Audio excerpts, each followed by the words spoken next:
Yesu arejea.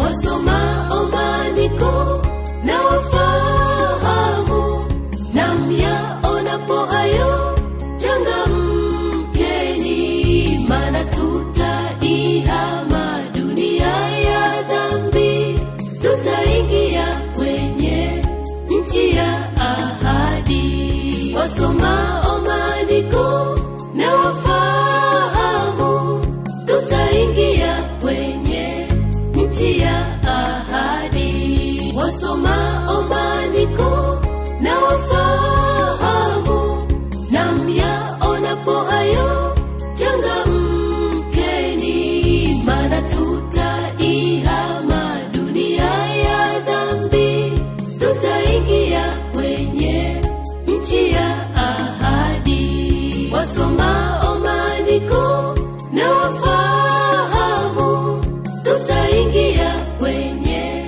nchi ya ahadi.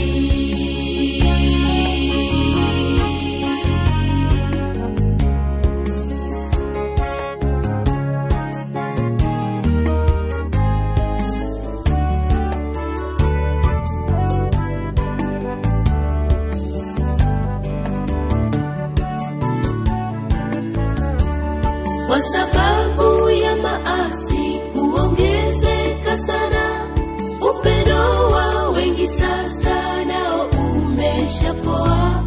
Watu wamependa fedha zaidi ya Mungu, hivyo wamepoteza mwelekeo